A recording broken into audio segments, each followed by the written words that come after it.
Hello and welcome. I'm Andy Hodges. I'm of course here in Livingstone, which is of course just across the border from where I live in Victoria Falls. But here in Livingstone, of course under the auspices of the United Nations Economic Commission for Africa, and of course being hosted by the government of Zambia.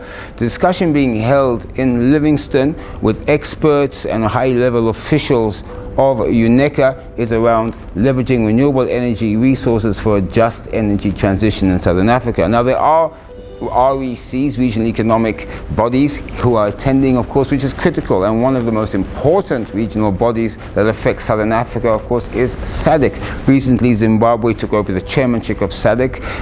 Dr. E.D. Mnangagwa, the president of Zimbabwe, assumed the chairmanship of SADC, and of course the SADC Summit of Heads of State and Government was held in Harare recently.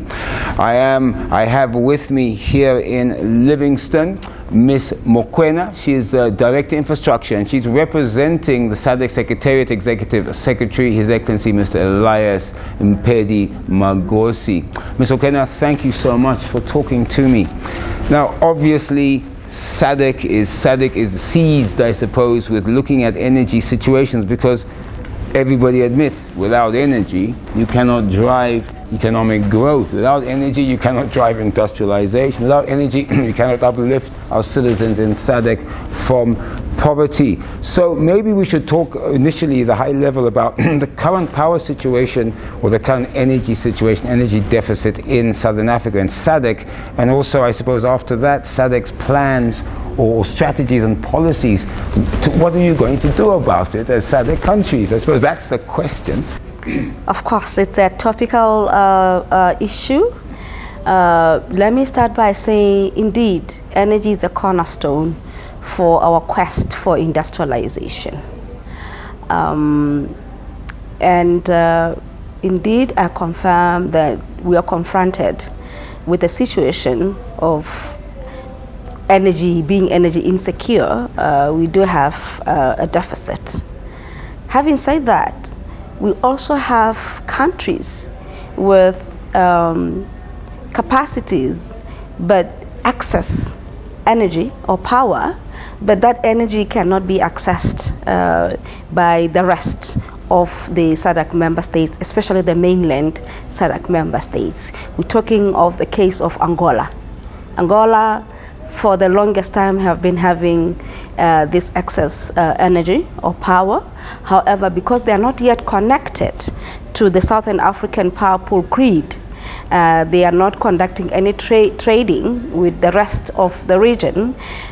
We are not able to benefit from that excess power. And recently, we also saw that even in Mozambique, they did have some access. So, and Tanzania too. Tanzania is not yet connected to the grid, and yet they do have excess capacity.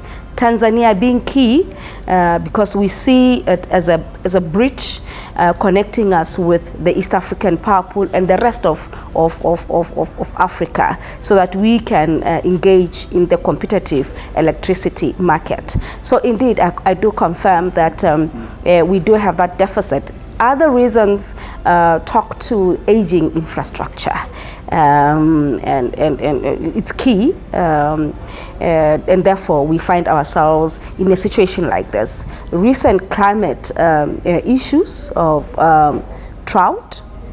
We just coming out of El Nino, we are transiting into La Nina. We saw situations in Zambia, which is why you're having the current situation in Zambia, drought, where the water levels went down, drastically, and therefore, especially if you are relying on hydro, then you are therefore facing such challenges. So those are in the main some of the key factors that have led us to the situation we are in now. Of course, in the region, we do have policies and frameworks. We don't run short of those. I want to talk about that because I've been talking to various countries. You've got Namibia that's exploring green hydrogen and possibly nuclear. Yes. Zimbabwe is probably moving down solar. Yes. Someone else is doing something. How is SADC, and through the SADC leadership, of course, in the Secretariat, getting these policies coordinated across the region so that every government is talking, sure, you have national interests and priorities, but there should be one goal. How is that happening? Of course, in all this we are governed, or we are informed or guided by the regional policies in the energy space, energy access, energy efficiency. We have institutions, centers of excellence, your Southern African Power Pool, the Southern African Center for Renewable Energy and Energy Efficiency, you name it, the Regional Energy Regulators Association, who are guiding the member states in as far as enabling environment is concerned.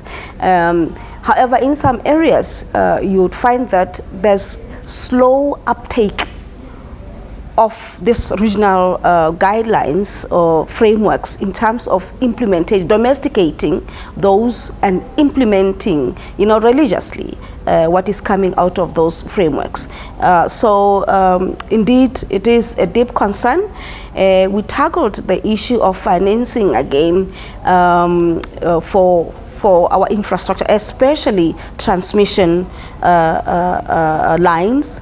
We are very happy that I think we are moving in the right direction, where we are establishing a regional transmission infrastructure financing facility. And we hope that come 2025, maybe mid 2025, we should be able to launch that facility, which will be hosted in Mauritius. It's a private company, but which we believe that will be able to come in and support our national utilities to provide the necessary infrastructure. You're director of infrastructure, and I think this is the catch-22, or the balancing act that needs to be found.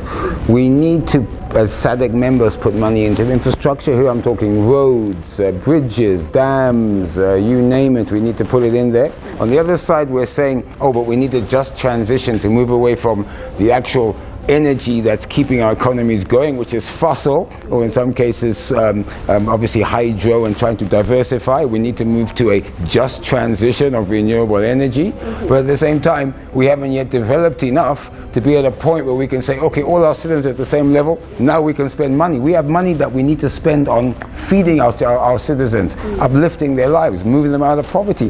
This is a balancing act. How do you as SADC see that, how that balance, and how can it be achieved? It's a tough one. It is a tough one. We have God-given minerals in abundance. Coal. You look at Botswana, you look at Zimbabwe, you name them. We thought we have coal power, that's how we get most of our power. Coal, yes, but again, solar, we do have countries with, talk about sunshine and what have you, plenty. Then we have water and other minerals that we can tap into to provide us the most needed energy in the region. The issue of transition, fortunately, it's something that we are seized with. We are in the process of putting ideas together through our experts to come up with a regional framework on what this transition actually means for the region. That's where we need to start. What it means, what it means for the region, but most importantly, what does it mean for countries themselves individually? What does it mean for a country like Lesotho? Up there in the mountains, there's plenty of water. So it's hydro, it's a renewable source on its own. They're venturing into solar. So what does transition mean for them? You have Zambia, like we said, hydro, solar, but also coal, which is untapped. What does it mean for them? Because I want to believe that they also want to balance. They want to try all this, to have a balanced one. And is Africa not coming from a background in which the Western world has used coal for hundreds and hundreds of years? They got industrialized, they got developed, and then they turn around and say, sorry, Africa, you got to stop using coal, and even starting to slap maybe duties on products produced from coal into their nations. And suddenly you're thinking, but we don't put we're not really contributing to climate change. It's mostly the Western world. They use coal for all these years. Now they're telling us not to use it, but we have to use it because it's our only source of fuel at the moment, of energy at the moment. Of course, without preempting what will come out of the framework itself, I think there are good lessons to learn here, especially during this transitioning period. What are the good things that were done elsewhere, and what are those things that were not, looked into? I think we are in a good space when we talk about transition to say, does it necessarily mean that I have to forget completely about the coal I have, or should I start thinking about the technologies that can help me clean coal? I can still use my coal, but I will use technologies that will help me clean that resource. So those are the things that... These are the things you need to think about. But I mean, you don't want SADC nations to invest billions into infrastructure which in 20 years will be redundant. It's like wasting money to achieve nothing when you should really be looking at probably new solutions but not getting rid of your current energy sources. Because I think that's the balancing act. It's a tough one. It is a tough one. That's why I'm saying the transitioning differs from country to country. Bearing in mind that in terms of, let's say, polluting or what have you, we can't say much about our region or Africa as such. However, we cannot also close our eyes to the challenges we are facing with climate change, and therefore our policies should talk to that. And also the SDGs, of course, as well, which are critical in all SADC countries, who they've all agreed to. Of course, it is a tough one, but I want to believe that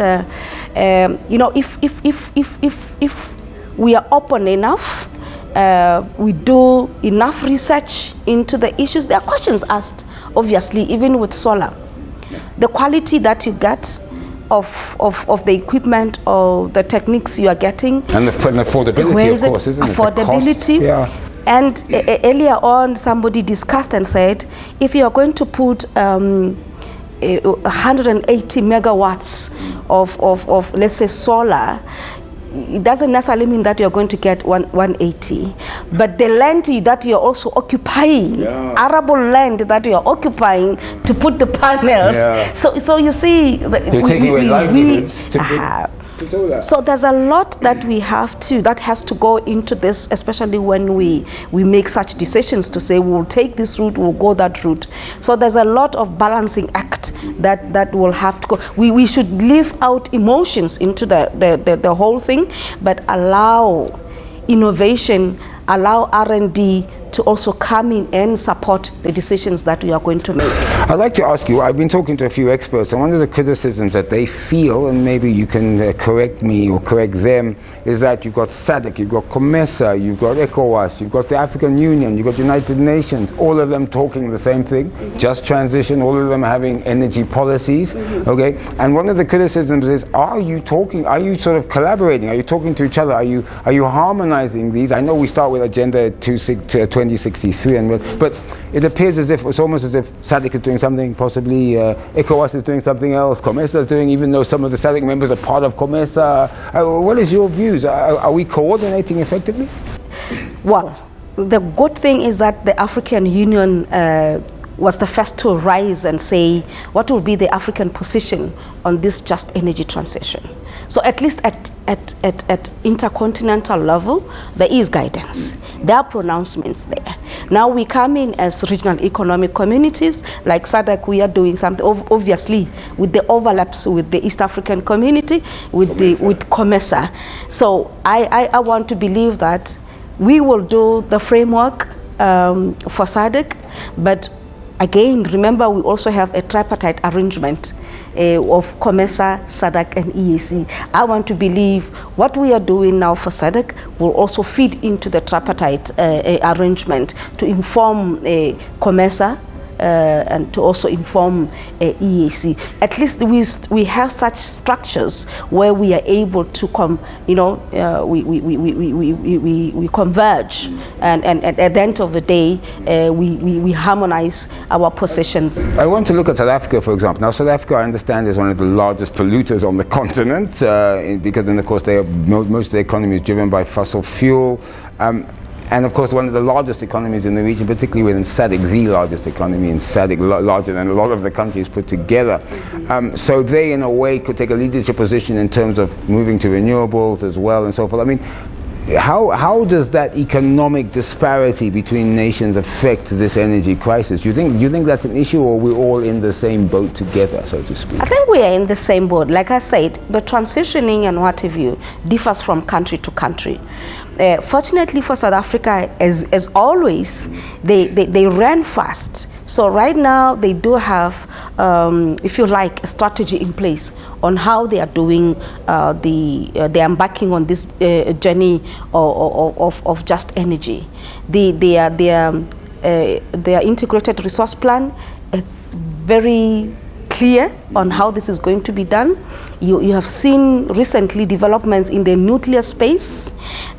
You have seen what is happening with renewable energies. They are also coming big into green hydrogen. So they are, even in wind, they are also big in it. So all of them, yes.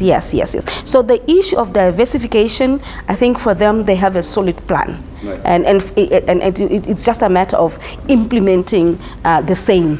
They are also looking into the issues of cleaning. In fact, I'm glad you said that, because one of the issues, of course, is what we want to see at the conference. I think you alluded to earlier, and you always said that Africa has the most incredible plans. I think we have the most brilliant people, but it seems to be a gap between plans and implementation.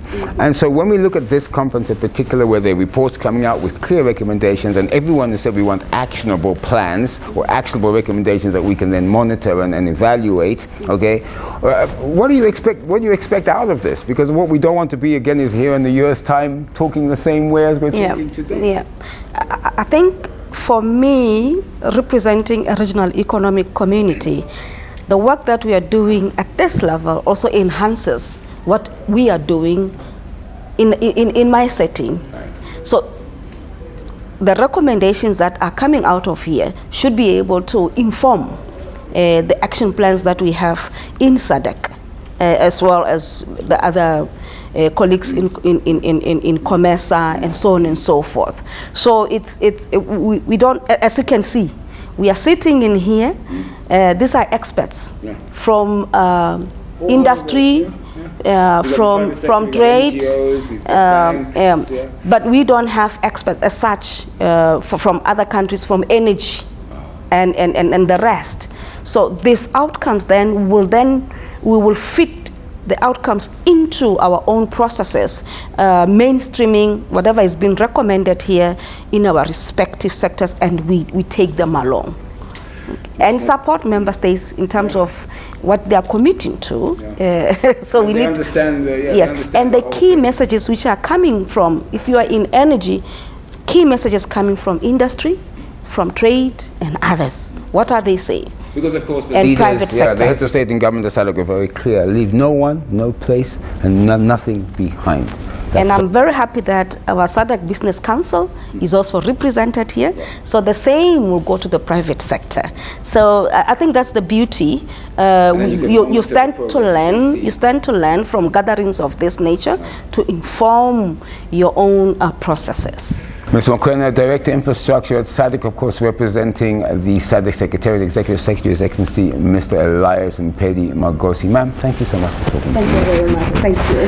It's very clear that regional bodies play a huge part, particularly SADC in the southern area, because that is where 16 nations can get together, harmonize policies, they can come up with energy policies. Of course, at national level, things may change, but as long as we know we have a direction, the direction is a just transition to renewable energy, because of course, what we only have is the world and the environment, and we must keep it safe. I'm Andy Hodges, goodbye, and please, you all be safe.